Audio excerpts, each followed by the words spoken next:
New York. Maybe it's too easy to say that Pete Alonso was born to play for the New York Mets, the team that plays in the borough of Queens, where Pete's grandfather settled as a teenager in the 1930s after fleeing the Spanish Civil War from his native Barcelona, and where Pete's father was born.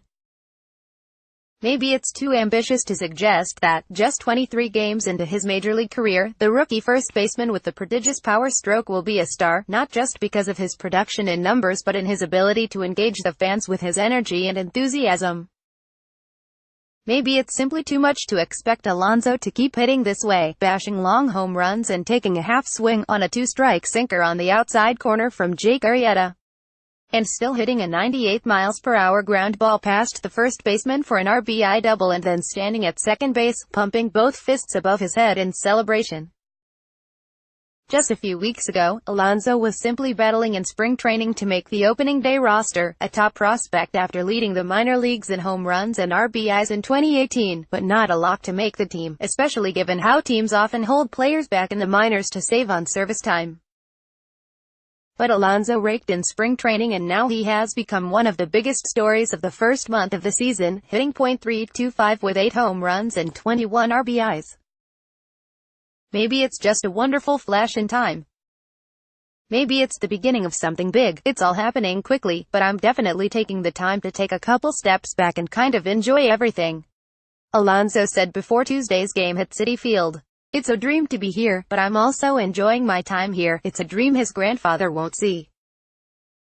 Peter Conrad Alonso died in December at age 95, but he saw his grandson, Peter Morgan Alonso, his dad is Peter Matthew Alonso, play for short season Brooklyn in 2016 and spring training games in 2018.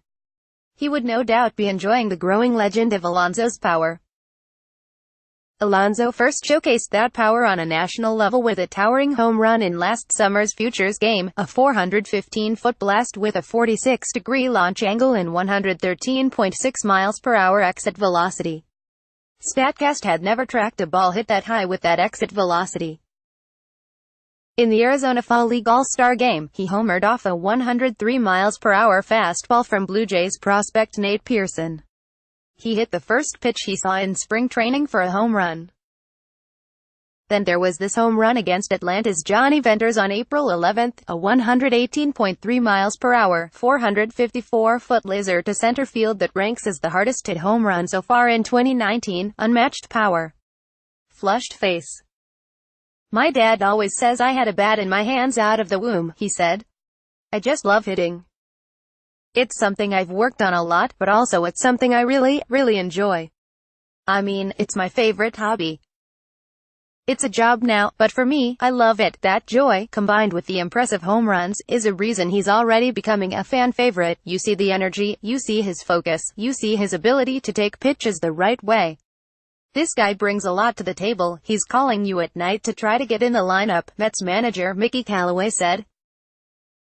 He was referring to the call this past Saturday when Alonso, who had been hit by a pitch in the game earlier that day, told him he wanted to be in the lineup Sunday against Dakota Hudson, a pitcher Alonso had faced in college. Alonso did play Sunday, and hit a home run off Hudson. He's here to win. Every single day. And he brings energy like every moment out there on the field, Callaway said. He's been tremendous so far.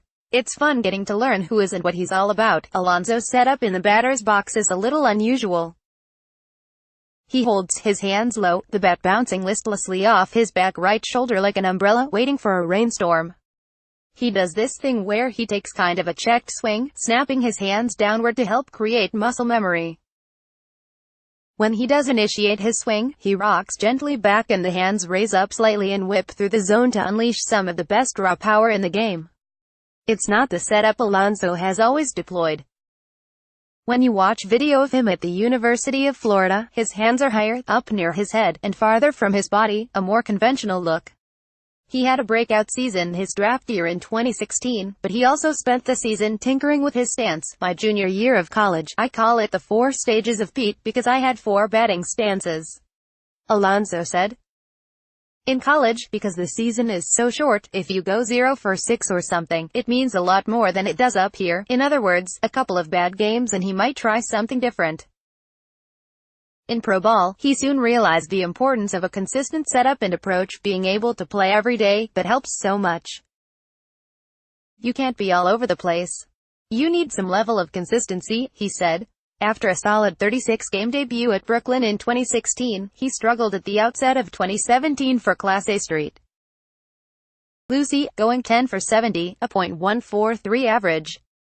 He credits St. Lucie manager Chad Kreuter for helping him to simplify everything and helping him to remain in a good position to hit. After his breakout season at AA and AAA last year when he hit 36 home runs, Alonso emerged as a top 100 prospect. The power was obvious, but it's possible, at least based on these early returns, that his hit tool has been underrated. Baseball Tonight podcast with Buster Olney's BN's Buster Olney leads the discussion of the latest news and notes around baseball with the game's top analysts. Listen, he's a very skilled baseball player, General Manager Brodie Van Wagenen told me. I think the most impressive thing about his start is that when you look at the home runs, they're from left center to right center. This isn't a guy just looking to pull everything. Callaway cited Alonso's approach with runners on base, like the double off Arrieta on Monday.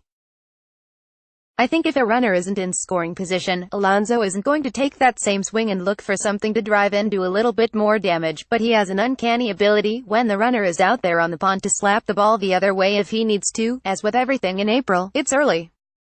Van Wagenen pointed out that the league will now start making adjustments.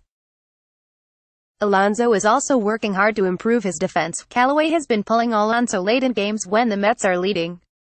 So far though, the return of Pete Alonso to Queens has been a smashing success.